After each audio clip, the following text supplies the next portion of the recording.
안녕하세요. 부동산 정보를 알려드리는 오르리TV입니다. 한 주간에 있었던 6월 첫 번째 소식에 대해서 알려드리면서 국토부에 나온 정책 자료, 그 다음에 뉴스에 있었던 부동산 관련 얘기들을 한데 모아보겠습니다. 첫 번째로는 오르리 블로그에 있는 내용부터 알려드리겠습니다. 6월 1일서부터는 보유세가 오른다는 내용이고요. 부동산은 처음 살 때 취득세를 내고 팔 때까지는 보유세를 내야 되고, 그 다음에 팔 때는 양도소득세를 내게 됩니다. 부동산 처음 살 때 취득세를 계산하면은 2020년 7월 10일 대책으로 2주택 이상 다주택자에 대한 취득세는 8%, 만일 매수가 10억 주택이라면 2주택 이상인 사람이 취득세 본세는 8%라고 세율을 적용하면 10억 곱하기 8%, 8천만 원인 것으로 알고 있지만 부가세가 있습니다. 농어촌 특별세 0.6%, 지방교육세 0.4%, 그래서 1%를 합산 납부해야 됩니다. 따라서 매수가 10억, 부가세가 1%면 1천만 원. 10억 주택을 매수 시 추가세, 본세와 부가세의 합은 9천만 원을 내야 되는 것입니다. 보유세는 결국에 소유권 이전 등기를 받고 팔 때까지 해마다 보유세를 내야 됩니다. 보유세는 재산세, 종부세가 있는데 보유세에서는 본세와 부가세가 있습니다. 지방교육세, 도시계획세, 농특세가. 그래서 1주택 소유자의 종부세율이 0.6에서 3%인 줄 알지만 농특세를 함께 계산하면 실질적인 종부세율은 0.72에서 3.6%입니다. 그리고 조정 대상 지역에서 2주택 이상 보유자의 실질적 종부세율은 1.2에서 6%가 아닙니다. 부가세를 포함해야 되므로 1.44에서 7.2%고, 그렇게 부동산을 갖고 있는 매해마다 0.72에서 7.2% 세금을 납부해야 됩니다. 부동산 취득이 농어촌 발전과 지방교육에 어떤 책임이 있는지 납세자로서는 납득하기가 어렵고, 정부가 세수로 확보하는 쉬운 방법을 찾다 보니 세금 위에 세금 격인 부가세를 걷는 것이라고도 말합니다. 그리고 농특세나 지방교육세 같은 부가세를 부동산 세금에서 떼어내 별도의 세원을 찾아주는 방안을 고민해야 한다고 일부에서도 얘기하기도 합니다. 지금 보유하고 있는 부동산 보유세를 계산해 보시면 납부할 세액을 추정하실 수가 있습니다. 다음은 국토교통부에 있는 내용입니다. 6월 1일서부터 여러 가지 내용이 있지만 부동산에 딱 관련된 얘기는 하나밖에 없습니다. 요즘에 이제 바쁘기 때문에 아마도 새로운 정책 자료가 나오진 않는 것 같습니다. 7월 사전청약 인천 계양 3기 신도시 첫 번째 지구계획 확정, 국토부의 보도자료입니다. 국토교통부 장관 노영욱은 3기 신도시 최초로 인천 계양 신도시 17,000호 333만 제곱미터의 지구계획을 승인한다고 발표했다는 게 6월 3월 승인 고지입니다. 인천 계양 남현주 왕숙 하남교산 교황창릉 부천대장, 그 다음에 6번째 3기 신도시로 광명시 응지구 6개 지구가 추진 중에 있고요. 인천 계양 신도시 지구계획이 3기 신도의 첫 번째로 확정되었다는 말이 있습니다. 그리고 지구계획 승인 이후 7월에는 공공분양주택 2개 단지 1100호에 대한 사전청약이 시행될 예정이며, 사전청약 대상주택은 23년 본청약을 거쳐 25년에 입주할 전망이다. 인천 계약을 시작으로 올해 하반기부터 수도권 공공택지 공공분양주택 3200호를 사전청약을 통해 조기 공급하여 22년 32,000호에 대한 사전청약이 시행될 예정이다. 맨 마지막에는 이제 3기 신도시 사전청약에 대한 날짜, 남양주 왕숙2가 10월, 하남교산이 11월, 남양주 왕숙1, 부천대장, 고양창릉은 12월에 순차적으로 시행될 계획이고요. 그 다음은 뉴스를 보시도록 하겠습니다. 6월 1일 날서부터 시작되고 있는 게 있죠. 전월세 신고제. 네, 해당 영상은 이쪽을 보시면 되고요. 일단 전월세 신고제 첫날에는 세입자는 보호도 받을 수 있으니까 좋고, 그 다음에 확정일자를 받으러 동사무소를 갔어야 되는데 인터넷으로 신청할 수가 있으니 환영하는 분위기라고 하고요. 그 다음에 중개업자는 업무가 과도된다는 불만도 있고, 임대인들 같은 경우에는 과세가 우려될 수 있다. 과세가 우려될 수 있다는 그 다음 뉴스를 보시면 알 수 있습니다. 요거는 같이 엮겠습니다. 이코노 뉴스에서 나온 홍남기 경제부총리, 임대차 신고제 임대인 부담 강화 아니야, 과제 정보로 활용하지 않을 것. 그런 적이 있나요? 축적된 임대차 신고제 정보는 과세 정보로 활용하지 않을 것이라 밝혔다. 네, 임대차 신고제는 임대인의 부담을 강화하려는 조치가 결코 아니다. 임대차 거래 정보의 데이터베이스 축적과 정보 공개를 통해 임대차 시장의 투명성 제고와 임차인 거래 편의 및 합리적인 의사결정 지원을 위한 것이라고 강조했다. 향후 3개월간 관련 기관과 임대차 신고 동향 등의 집중 모니터링하며 신고제가 임대차 시장에 미치는 영향 등을 면밀히 점검 관리해 나가겠다. 점검 관리하고 모니터링을 한다는 것은 어떻게 변화되는 추이를 한번 본다는 것이죠. 그렇게 되면은 정보로 무조건 쓰입니다. 왜냐면은 주택임대사업자 다 등록하라고 혜택 준다고 그래가지고 그 정보가 나중 정책에 영향을 안 주었을까요? 디지털 타임스에서 나온 정부 믿고 임대사업을 했는데 왜 적폐 취급을 하냐, 집주인들이 뿔났다라는 기사예요. 정부에서는 임대사업자를 권장했었죠. 그래서 권장으로 인해서 임대사업자를 많이 등록했는데 이제 정부에서는 임대사업자 제도를 폐지한다고 방침을 밝혔었어요. 주택임대사업자들은 정부와 여당의 등록 임대주택 제도 폐지 방침에 반발하여서 1일 서울 종로구 헌법재판소에 위헌 결정을 촉구하는 집단 찬원서를 제출했답니다. 사업자를 폐지하고 싶어도 세금이 문제가 되고요. 그 혜택을 받았던 거. 그 다음 임대차 3법 때문에 집도 팔리지가 않아요. 임대사업자를 갖고 계신 분들은 불편한 일이 벌어지고 있는 거죠. 다음은 조선일보에서 나온 말입니다. 다주택자 세금 폭탄 엄포에도 매물은 줄고 집값은 더 뛰어 라는 기사고요.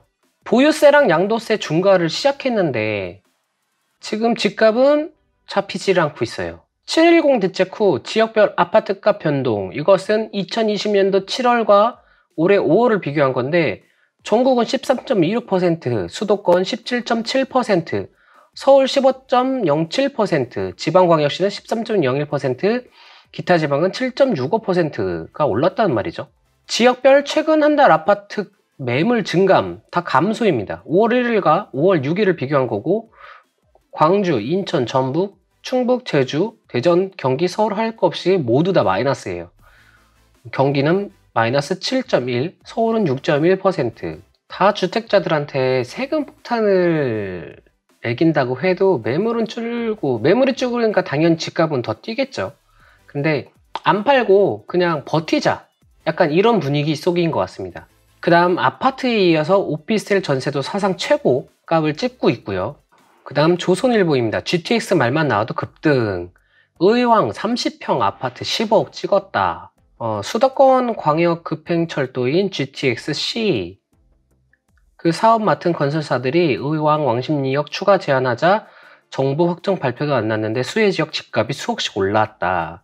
기대심리 때문에 그러겠죠. 덕정에서 의정부, 창동, 광운대, 그 다음 청량리, 왕십리 예상이고요. 삼성, 양재, 과천, 금정, 의왕 예상을 지나서 수원까지 가는 GTX-C 라인. 그 라인에 있는 집들이 근처, 그 라인에 지나가던 바로 그 구간도 아니에요. 근데 양주, 고양, 남양주, 안양동안, 의왕, 안산 다 10% 이상씩 다 올랐습니다. 그런데 광명은 지금 10억대를 가고 있는데 2일 국토교통부에 따르면은 경기 의왕시 인도원 푸르저 엘센트로 전용 면적 8사가 4월 15억 3천만 원에 거래가 됐답니다. 의왕시에서 전용 84제곱미터의 아파트값이 대출금제선인 15억을 넘은 것은 이번이 처음이다. 그리고 매물의 호가는 16억에서 17억 원대. 의왕의 집값 상승은 GTS 연결 기대감 때문이다. 라는 기사입니다. 한국경제TV 기사입니다. 호텔 개조 청년주택을 찾은 홍남희 부총리 겸 기획재정부 장관이 만족도는 높아서 더 과감히 추진. 이게 코로나19 시작하면서 호텔들이 장사가 안 되잖아요. 그래서 이걸 청년주택으로 바꾼다는 기사가 있었습니다. 그거에 대해서 호텔을 리모델링 해가지고 청년주택으로 바꾼 거를 이제 찾아가셨나 봅니다. 그분이. 아츠스테이는 청년 1인 가구를 위해서 기존 관광호텔을 리모델링해 마련한 주거 공간이다. 그리고 3, 4인이 살 수 있는 중형 60에서 85제곱미터인 공공전세주택인 안양 미래타운도 방문해서 점검했다라고 나와 있습니다. 청년주택은 보증금 및 주변 원룸 시세 2천만 원보다 훨씬 싼 100만 원이고 월 임대료도 절마 정도로 저렴해 청년들의 만족도가 아주 높다. 되게 싸네요. 그럼 한 보증금 100만 원에 월 임대료가 절반이면은 적어도 한 25에서 30 정도 될 것 같긴 한데, 혼자 살고 서울로 이제 출퇴근을 해야 되는 청년들한테는 좋은 것 같습니다. 근데 이제 호텔을 개조했을 때 이게 얼마나 이제 운영이 잘 되느냐, 그 다음에 얼마나 오래 가느냐, 이제 그게 주요 관건사겠죠? 네, 그 다음에 데일리한 뉴스입니다. 서울 아파트값 상승폭 다시 확대. 요건 좀 자세히 볼게요. 서울 신도시 경기 인천 모두 오름포로 커졌고 재건축 기대감과 무주택자 LTV 완화 등의 영향이 있을 것 같다. 서울 매매 전세 주간 가격 변동률은 매매는 4월 16일서부터 6월 4일까지 보면은 0.08에서 0.12가로 변화가 됐고요. 전세 같은 경우에는 0.04에서 0.03이 됐다가 0.08로 올랐어요. 부동산 124에서 제공을 했네요. 부동산 124에 따르면은 이번 주 서울 아파트 매매 가격은 0.12 올라 상승폭이 다시 확대됐다. 재건축 아파트가 0.18 상승했고 일반 아파트는 0.11 올랐다. 다 오르고 있어요. 근데 이게 정상적인 수치는 아니라고 봅니다. 지금 기사에서 보면은 서울과 신도시, 경기, 인천, 그 다음 전세시장 모두 오른 것으로 나와요. 뭐 정부에서 이제 뭘 잡겠다고 계속 이제 발표를 하고 있는데, 지금 결국에는 안 파는, 다주택자 세금 많이 매길 테니까 팔아라? 안 팔아. 그 다음에 집값이 비싸지고 전세값도 비싸지니까 아파트 전세를 구할 수도 없고, 그 다음에 전세를 못 구하니까 오피스텔 가격도 오르고, 다 상승하고 있는 지금 분위기입니다. 헤럴드 경제에서 나온 뉴스입니다. 치솟는 전세값에 반환보증 가입도 어려워서 거절이 40%, 임대사업자 보증보험을 들어야 되는 게 8월 18일서부터 강제로 바뀝니다. 허그 자료에서 공개를 했는데 보증보험 가입이 10채 중 4채는 보증하는도 초과로 안 됩니다. 저희가 오피스텔 영상에서 말했지만 부채 비율, 그 다음에 선수된 채권 비율이 100% 이하이거나 60% 이하여야 됩니다. 그런데 거기에 해당이 안 되면 전세 보증보험에 가입이 어렵습니다. 그러면은 벌금을 내게 되겠죠. 마지막으로 가장 요즘 핫 이슈죠. 3기 신도시 광명 시흥지구를 시작으로 해서 LH 직원들이 집단 투기를 했다. 그 다음에 각각 공무원들이 투기한 거에 대해서 적발한 것이 이번 주에 결과가 나왔습니다. SBS 뉴스입니다. LH 사태에서 촉발된 부동산 투기 의혹을 수사해온 정부 합동 특별수사본부가 출범 약 3개월 만에 646건, 20명 구속하고 529명을 검찰에 송치하였습니다. 검찰은 별도로 직접 수사를 통해 기획부동산 등 14명을 구속했습니다. 검경이 몰수 추진 등 보존 조치한 부동산 투기 수익은 약 908억 원입니다. 마지막으로 김 총리는 전직 차관급 기관장과 기초지자체장, 시군 의원, 실무를 담당하는 직원들까지 여러 공직자가 내부 정보를 활용하여 토지를 매입한 혐의를 확인했다. 총리로서 공직자들의 불법 혐의에 대해 매우 부끄럽게 생각하고 국민들 앞에 머리 숙여 사죄드린다고 밝혔습니다. 이것이 이번 주 마지막에 있는 그리고 제일 많이 나온 뉴스예요.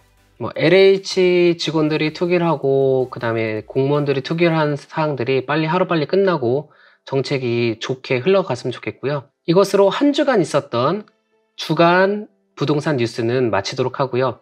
다음 주에 또 찾아뵙도록 하겠습니다. 감사합니다.